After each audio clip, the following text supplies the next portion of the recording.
এই সংবিধান যেই সংবিধান মানুষের কথা বলে না, সংবিধান যেই সংবিধানে মানুষের ইচ্ছার প্রতিফলন হয় না, মানুষের ভবিষ্যৎ দেয় না, মানুষের প্রোটেকশন দেয় না, সেই সংবিধানকে মানুষ ছুঁড়ে ফেলে দেবে। সংবিধানের প্রাসঙ্গিক হতে হবে। আমরা এটা উপলব্ধি করি যে বাংলাদেশের সংবিধান পরিবর্তন প্রয়োজন।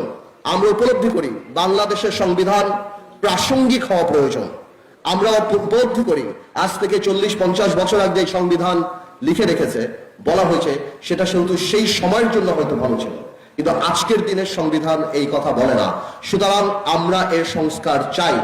কিন্তু আমরা দেখেছি বিগত সরকার এই সংবিধানকে ব্যবহার করে বারবার মানুষের উপর অত্যাচার করেছে।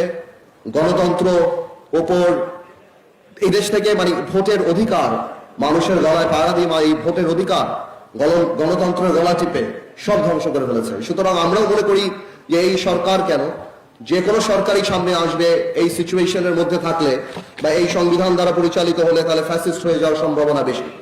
কিন্তু এর বাইরে আমি যেটা মনে করি যে যত দামি গাড়ি নিয়ে আসুন, যত দামি বাবুর্চি নিয়ে আসুন বা উপাদান নিয়ে আসুন, বাবুর্চি আর গাড়ির চালক যদি ভালো না হয় তাহলে ভালো খানাও আপনি পাবেন না, সে গাড়িও গন্তব্যে যাবে না। আমি মনে করি সবার উপর মানুষ সত্য। ভালো মানুষটা থাকতে হবে রাজনীতিতে। আমাদের এই সংবিধান মানুষের জন্য সংবিধান, সংবিধানের জন্য মানুষ না।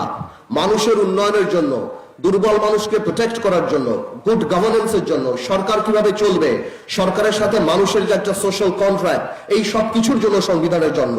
কিন্তু এই সংবিধানকে ব্যবহার করে বারবার মানুষের উপর অত্যাচার করা হয়েছে।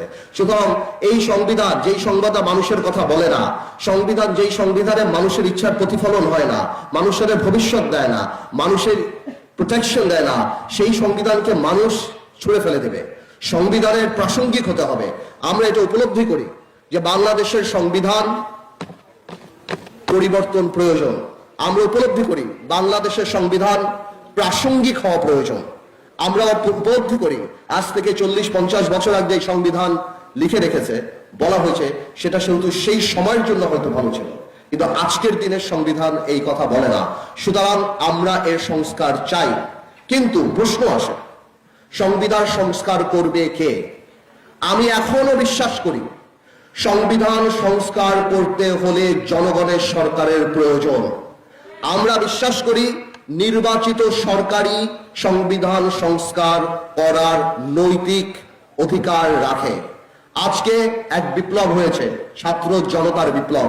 বিপ্লব যখন হয় তখন সংবিধান চলে না।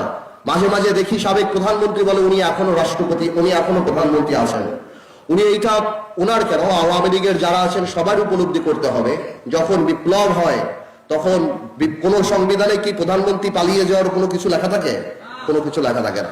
তো সুতরাং যখন বিপ্লব হয় তখন আমরা মনে করি একটা বিপ্লবী সরকার যদি থাকতো, সেখানে যদি ইউনূস সাহেব রাষ্ট্রপতি হয়ে সর্বদল মিলিয়ে একটা সরকার গঠন করত, আমার মনে হয় সেটা আরো ভালো হতো। যাই হোক, এই ইন্টারিম সরকার আসছে, আমরা সর্বাত্মক সহযোগিতা করছি।